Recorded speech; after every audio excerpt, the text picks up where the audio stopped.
Hey Waffle Gang, I do hope you're well. My name is Mark and today we're checking out some more relationship stories, and if you do love a Reddit story, why not consider hitting that like, subscribe, maybe that notification bell too, as it all massively helps out. And let's crack on with today's first story.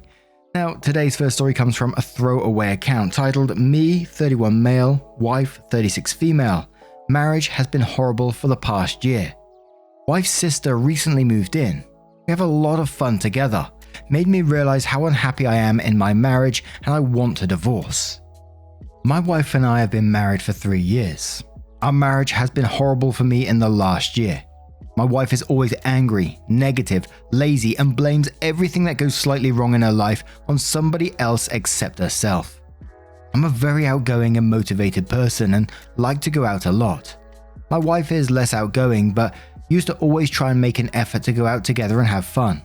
For the past year, she hasn't done anything in our marriage. She is addicted to her phone and TikTok and barely pays attention when I'm talking or we are doing something. We barely go out anymore, and if we do, she always finds something to get angry at, like a waiter taking a little too long.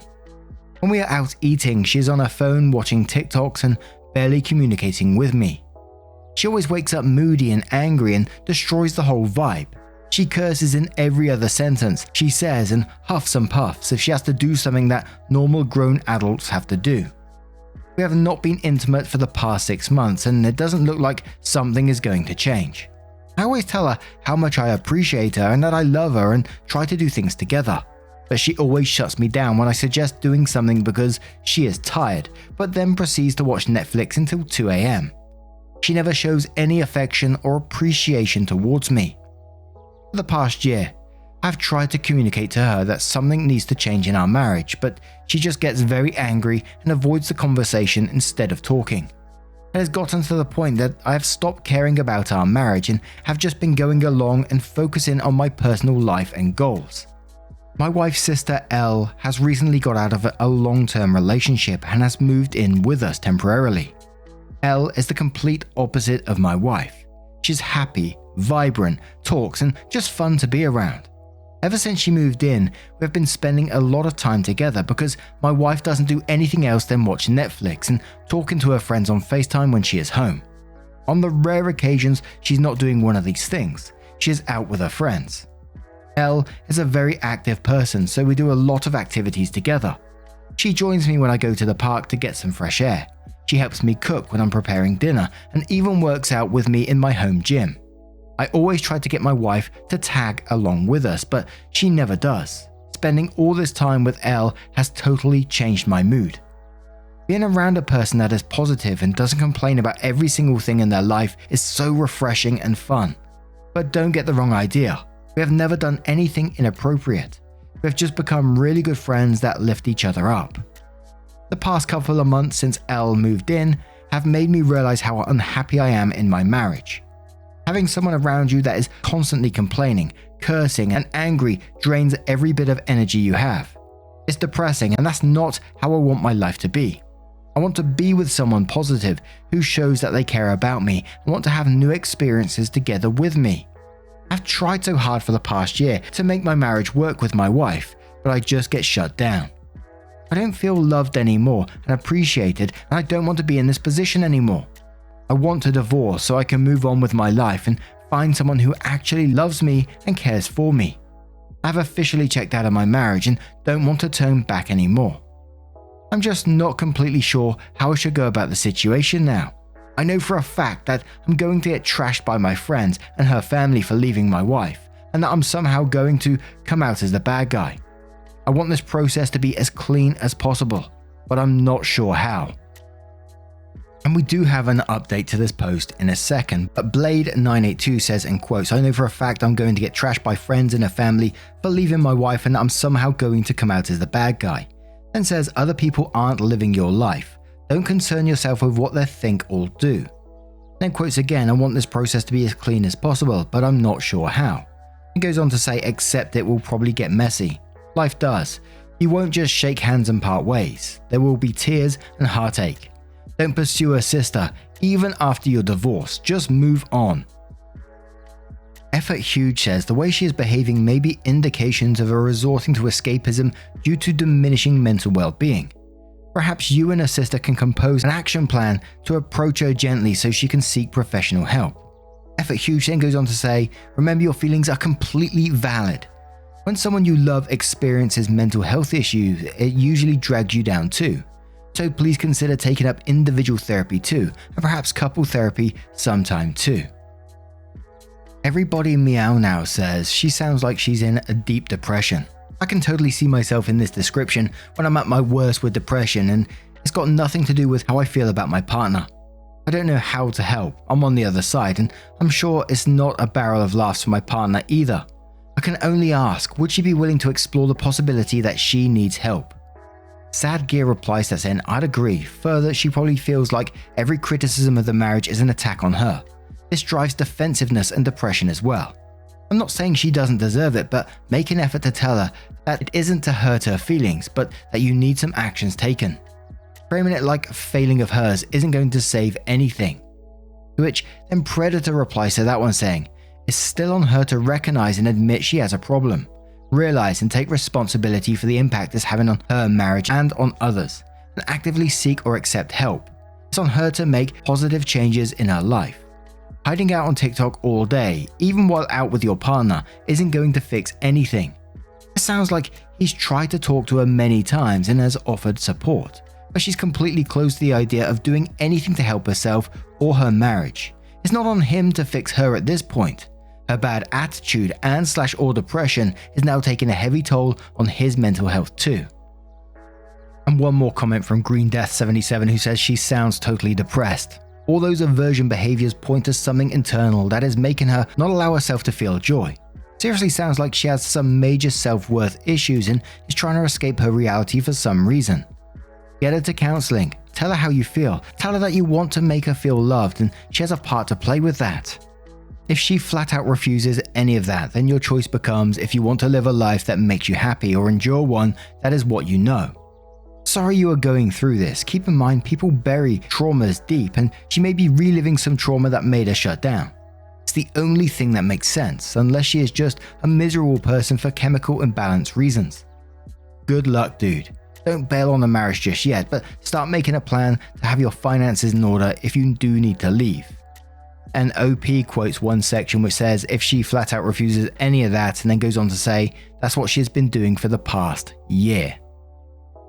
So then OP went on to update the post which says my first post got a lot of traction. I appreciate all the supportive messages I have gotten and especially all the people sharing their own experience. You definitely helped me to get some perspective in the matter. The past couple of days I've been able to clear my head about my marriage. I realized that this is not how I want to spend the rest of my life. I want to be with someone who cares about me and loves me. She clearly doesn't. I want to be with someone who respects me enough to put her phone down when we're having dinner and I'm trying to talk to her and isn't ignoring me to watch TikToks. I'm done trying and getting nothing in return. I'm done giving it my all and getting nothing back. I've been trying to communicate and make things better for a whole year and have been completely neglected. I still have love for my wife, but I'm not in love with her anymore. I want to move on with my life and find the right one for me and lead a happy life. I've already been in contact with my divorce attorney and I'm getting the process started. I turned 32 2 days ago and my wife didn't even acknowledge my existence. Instead, she went out with her friends that night. Even her sister remembered my birthday and got me a present. She was even shocked that my wife ignored my birthday like this. We ended up having dinner together at a restaurant and she even paid for the both of us. I didn't even feel the need to mention my birthday to my wife because I knew at this point she didn't really care. This made me lock my decision. I don't care if she is depressed or not. If she doesn't even care enough about me to remember and acknowledge my birthday and rather goes out with her friends, I don't want to be with her. People kept saying that we should go to counseling and therapy to patch things out. For the past year, I've been trying to get my wife to go to couples therapy with me, but she just refuses and gets angry with me always. I've tried everything I could have thought of to make my marriage work, but she pretty much shuts everything down I try. I've tried so hard to make my marriage work and put in so much effort, but now I've had enough of it. A lot of people tried to diagnose my wife with depression in my previous post, but I'm not a medical professional, so I can only talk from my perspective. To me, it seemed like she was living her own life without me and that she would get frustrated with everything I got involved in.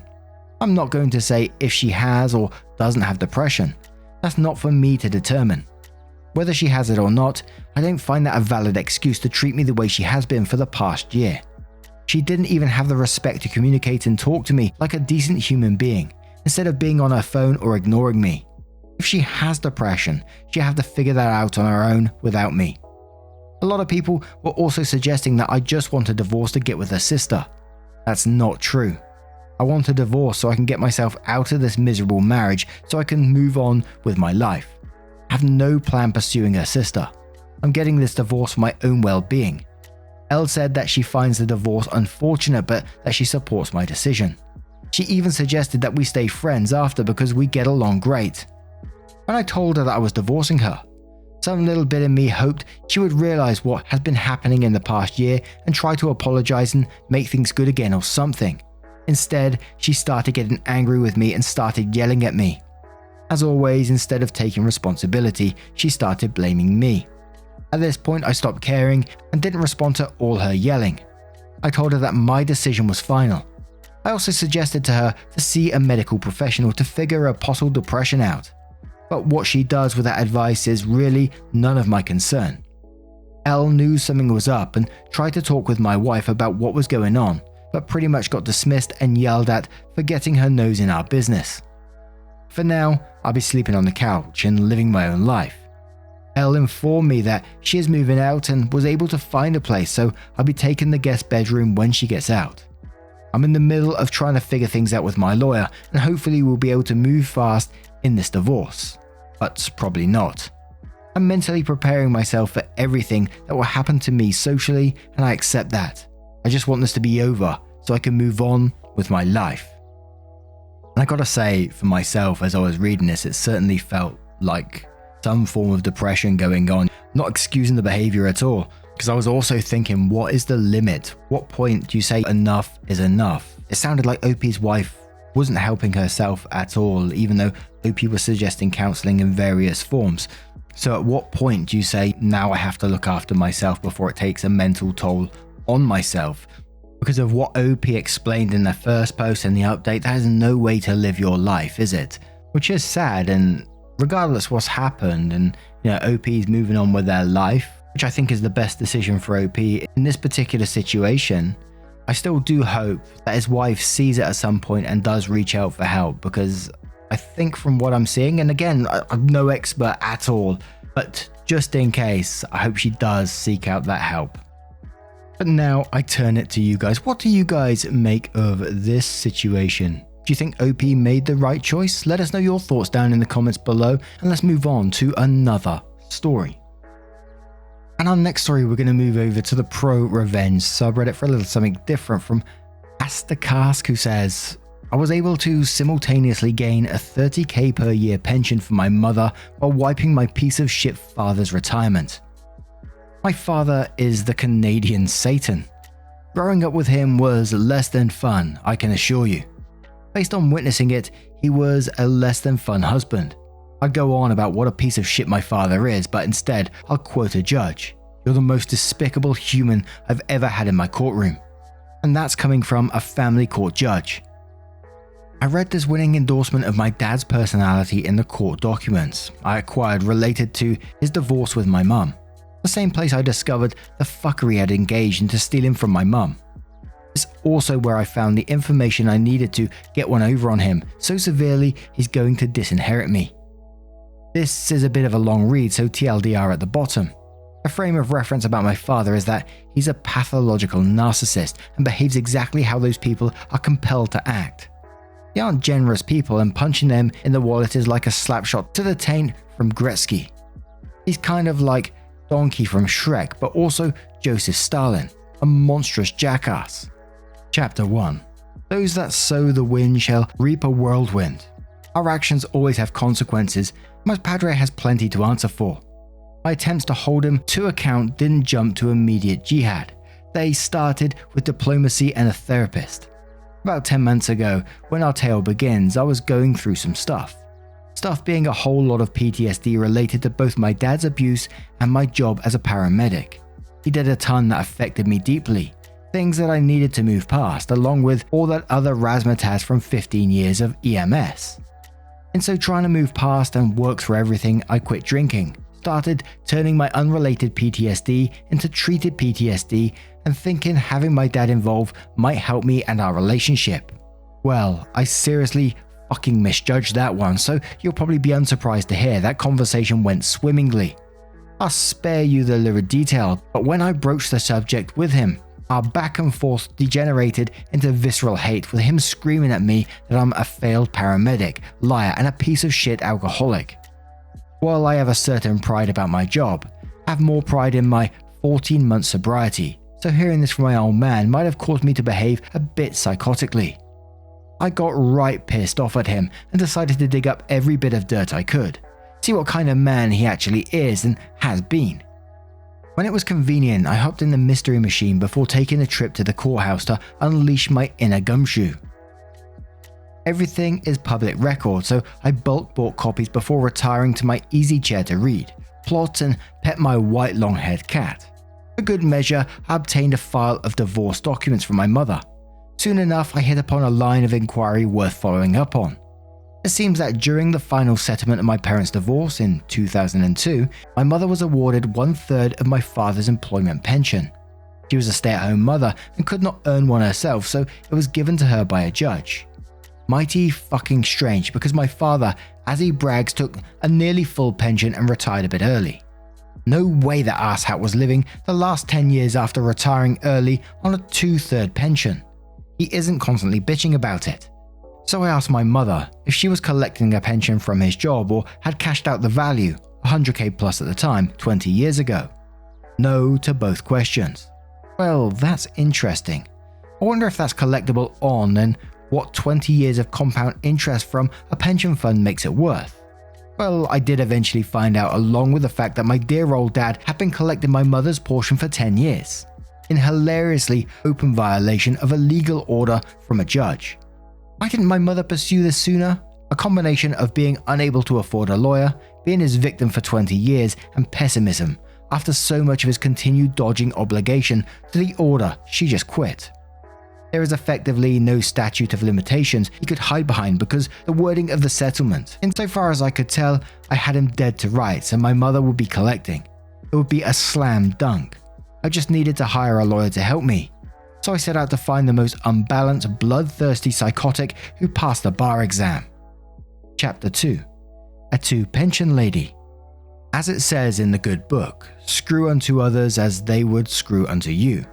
So that's what I set out to do. This misanthropic sociopath I hired for legal counsel suggested we send a demand letter to the pension office to try and remedy it before filing, what would undoubtedly be an easy win for him. I agreed in spirit and instead phoned up the pension office and got put through to the woman managing my father's file. Well, she was a delight, and it was a trivial matter for me to get her to loathe my dad. We talked for 45 minutes, and I swear if you'd given me another hour, I could have convinced her to suicide bomb his house. In all our conversations about life, families, and relationships, we got down to some things of note. Since I could show her correspondence her officer sent to my father, CC'd my mum on some years ago and ongoing for 5 consecutive years, trying to resolve this matter, which he had ignored, she was more than willing to start the process on remedy immediately. Full cooperation from this lady in her office was a matter of merely providing documentation, and with my lawyer on retainer, this office was beyond asking my father to comply. They complied for him. About 2 months since I last spoke to my father, and he now had no idea his pension was about to take a serious hit. Although I'm going to break down how big a turd I put into his bowl of ice cream. My mother's portion was made whole and adjusted to reflect that her portion was brought to maturity and beyond, so his early retirement doesn't affect her fund. So he loses 10 years of valuation to her. He also retired 3 years early, which knocks him down now to 17 years of pension valuation, not 27. If you'd forgotten my dad, he'd been collecting my mum's money and was overpaid by 30k per year for the last 10 years. Like I said, my mum was made whole, so the pension company is going to claw back that overpayment from the base valuation of his current pension fund. I'm not exactly sure what that does to the number, but it effectively nerfs my old man's private retirement fund. He's got a government old age pension that he took early too. Whoops. My dad did some awful shit to me. I only had to suffer 17 years of him. My mum still has the high score at 20.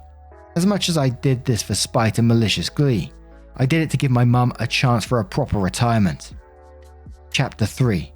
Glitter Bombs of Justice.